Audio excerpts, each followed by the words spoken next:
Everyone, कैसे हैं आप सभी स्टूडेंट। तो आज की इस वीडियो में मैं आप सभी बच्चों को semester third minor paper 1B political science और माइनर पेपर 1B आप सभी बच्चों का हिंदी, ये दो सब्जेक्ट के इंपॉर्टेंट क्वेश्चन बता रहा हूँ जो आप सभी बच्चों के पेपर में पूछा जाएगा। जैसा कि हमने आप सभी बच्चों को मेजर पेपर में सहायता किया था, आप सभी बच्चों को लगता है कि हम लोग आपके लिए अच्छे काम कर रहे हैं, आपकी हेल्प कर रहे हैं, तो आप इस वीडियो को अपने दोस्तों को शेयर कर दीजिएगा।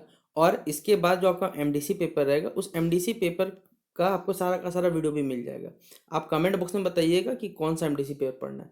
फिलहाल अभी आप लोग MN1B का इंपॉर्टेंट क्वेश्चन नोट डाउन करिए, उसे अच्छे से पढ़िएगा, ठीक है।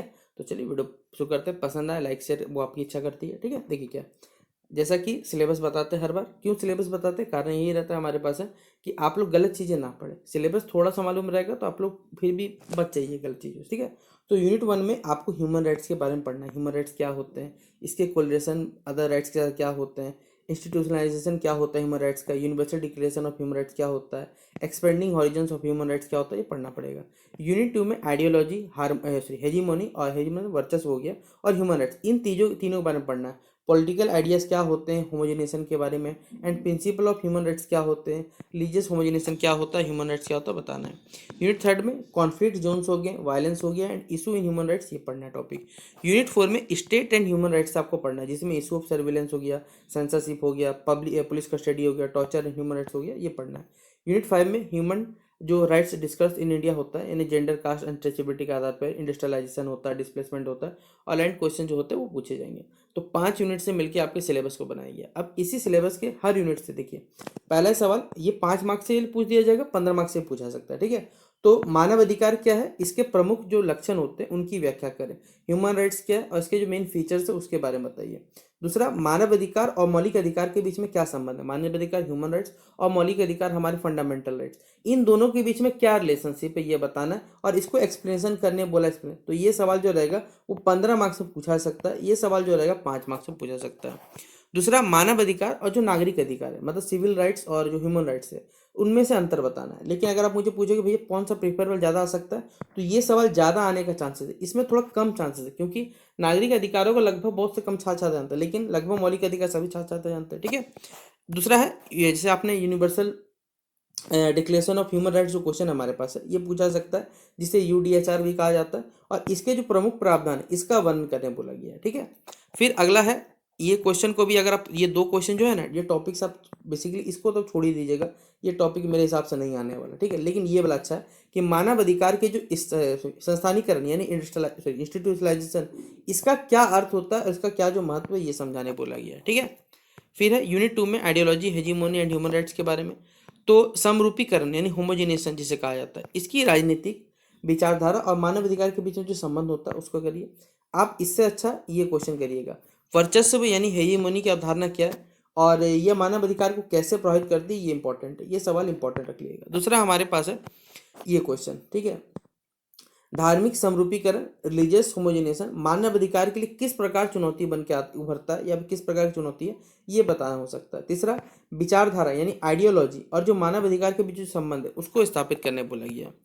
फिर यूनिट 3 में conflict zones, violence and human rights के बारे में पढ़ना है। तो आतंकवाद और जो मानव अधिकार है, ठीक है, यानी टेररिज्म और ह्यूमन राइट्स, इनके बीच का जो संबंध है उसका विश्लेषण करने बोला गया है। फिर इसको भी छोड़ सकते हैं, क्योंकि आप इसे अपने हिसाब से बना सकते हैं कि पुलिस इनकाउंटर क्या होता है, आप खुद बताइए। और इसके, क्योंकि आपको मालूम है किसी आदमी को गोली मार दीजिए भैया, तो वो ह्यूमन राइट्स के जो उल्लंघन नियम है उनके उल्लंघन होता है बेसिकली इससे। तो इससे मानव, इस संदर्भ में जो मानव अधिकार उल्लंघन कैसे होता है ये बताना है, तो आप इसे अपने हिसाब से बना के लिख सकते हैं। दूसरा, यहाँ पर जो इंपॉर्टेंट क्वेश्चन है वो ये वाला, ठीक है, सशस्त्र बल यानी जो आर्म्ड फोर्सेस है उनके मानव अधिकार पर चर्चा करें, ये सवाल बहुत ज़्यादा इंपॉर्टेंट है, ठीक है। दूसरा, हिंसा यानी वायलेंस जिसे कहते हैं, मानव अधिकार के लिए किस प्रकार चुनौती बनती है ये बताना, तो ये भी इंपॉर्टेंट सवाल रखिए। बोले भैया इसको क्यों छोड़ दिया, क्योंकि उतना ज़्यादा इंपॉर्टेंट नहीं है जितना ये और ये सवाल है हमारे पास, ठीक है। अगला सवाल यूनिट 4 में स्टेट एंड ह्यूमन राइट्स के बारे में। तो निगरानी और सेंसरशिप के मुद्दों का जो मानव अधिकार पर जो प्रभाव है उसको स्पष्ट करने बोला गया, ये पहला सवाल है। दूसरा, पुलिस हिरासत यानी पुलिस कस्टडी में, ये भी इंपॉर्टेंट है कि मानव अधिकार के उल्लंघन के कारण और जो समाधान है ये बताइए। फिर यातना क्या है, मतलब टॉर्चर क्या होता है, और यह मानव अधिकार उल्लंघन कैसे है, ये बताना है। इसको भी इंपॉर्टेंट रख लीजिएगा। राज्य और मानव अधिकार के बीच में जो संबंध है उसका एक आलोचनात्मक विश्लेषण प्रस्तुत करना है आपको, ठीक है। फिर unit 5 human rights discuss in India, तो ये तो पहला सवाल इंपॉर्टेंट है। भारत में जाति, लिंग और स्पर्शता के संदर्भ मानव अधिकार की स्थिति का विश्लेषण करें, बहुत इंपॉर्टेंट सवाल है।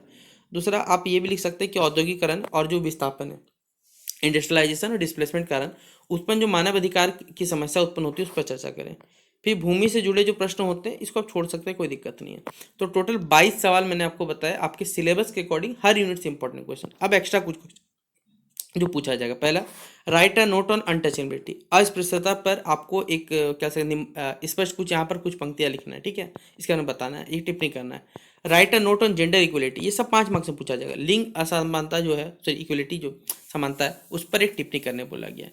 फिर what do mean by human rights, human rights में मानव अधिकार से आप क्या समझते हैं और इसके जो सिद्धांत है इसकी व्याख्या करें। फिर आपको जो universal declaration of human rights है 1948 का, उसके बारे में आपको बताना है, ठीक है।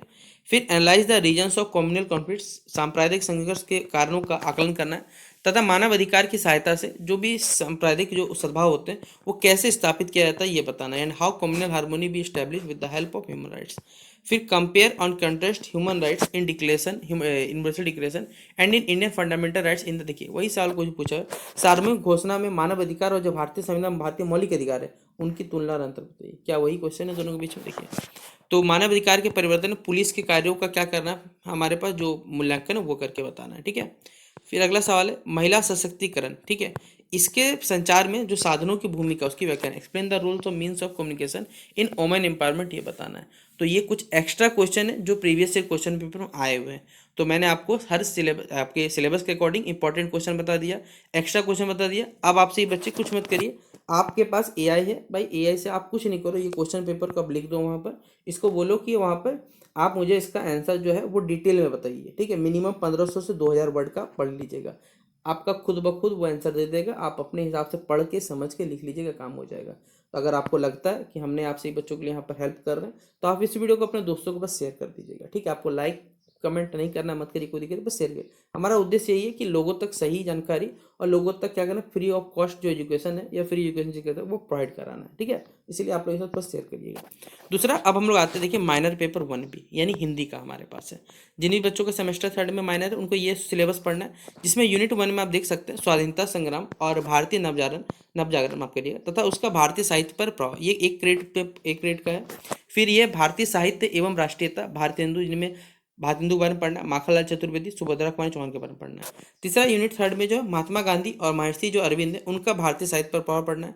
फिर यूनिट 4 में मार्क्सवाद और जो अस्तित्ववाद है इसका भारतीय इतिहास पर, साहित्य पर प्रभाव ये पढ़ना है। टोटल 4 यूनिट से मिलकर सिलेबस बनाया है, चारों यूनिट का इंपॉर्टेंट क्वेश्चन, ठीक है। यूनिट 1 में स्वाधीनता संग्राम का भारतीय साहित्य पर क्या प्रभाव पड़ा इसके बारे में विस्तार से लिखिए। दूसरा ये क्वेश्चन 5 मार्क्स में आएगा, ठीक है, ये वाला इतना पार्ट। भारतीय नव जागरण से आप क्या समझते हैं, अगर ये पूरा आता तो 15 मार्क्स का, कि इसके जो प्रमुख कारण और इसके जो प्रभाव ये भी बताइए। तीसरा क्वेश्चन है भारतीय नव जागरण और साहित्य के संबंध का विश्लेषण कीजिए, ठीक है। अगला सवाल है स्वतंत्रता आंदोलन के दौरान जो साहित्य इसकी जो भूमिका रही, लिटरेचर का क्या भूमिका रहा, ये 5 मार्क्स में आएगा। राष्ट्रवाद के विषय विकास में साहित्य का जो योगदान है ये 15 मार्क्स में आएगा, ठीक है। यूनिट 2 में भारतीय साहित्य एवं राष्ट्रीयता, तो इसमें पूछा जाएगा कि भारत हिंदू हरिश्चंद्र के साहित्य में राष्ट्रीय चेतना का जो विश्लेषण करने बोला गया। दूसरा क्वेश्चन है माखनलाल चतुर्वेदी की कविताओं में जो देशभक्ति की भावना देखने मिलती है उसका वर्णन कर, ये 15 मार्क्स के लिए इंपॉर्टेंट है। एक सवाल देखिए राइटर से जरूर आएगा, कह सकता ऑथर से जरूर आएगा, सुभद्रा कुमारी चौहान जी के साहित्य में राष्ट्रीयता का जो स्वर देखने मिला उसको स्पष्ट करने बोला गया। फिर भारतीय साहित्य में राष्ट्रीयता की जो अभिव्यक्ति है वो किन रूपों में व्यक्त हुई बताना है। देशभक्ति और साहित्य के पारस्परिक जो संबंध है उस पर प्रकाश डालने बोला गया है।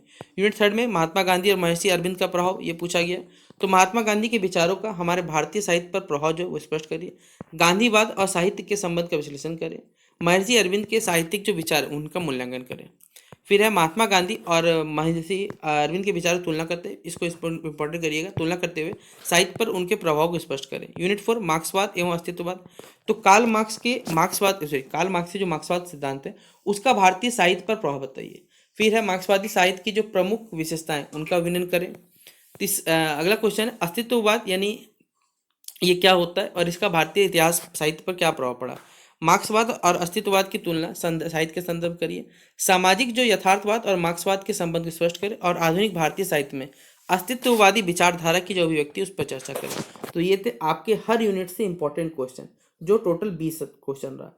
अब एक्स्ट्रा क्वेश्चन जो आपको प्रीवियस ईयर क्वेश्चन पेपर पूछा गया कि निम्नलिखित प्रश्न उत्तर दी। अस्तित्ववाद क्या होता है, प्रथम स्वतंत्रता संग्राम की जो पृष्ठभूमि इसके बारे में बताइए, माखनलाल चतुर्वेदी जी का जो जीवन परिचय वो बताइए, कार्ल मार्क्स का जो जीवन परिचय उसके बारे में बताइए।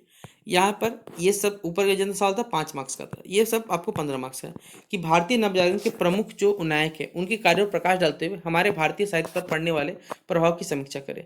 आपने जितने ऊपर क्वेश्चन देखा ना, उसी से ये सबके सब सवाल बन जाएगा। पढ़िए, 20वीं शताब्दी के स्वतंत्रता जो संग्राम है उसकी प्रमुख घटना प्रकाश डाले, महर्षि अरविंद की जीवनी पर प्रकाश डालते हुए भारतीय साहित्य में उनका जो योगदान उसको रेखांकित करें।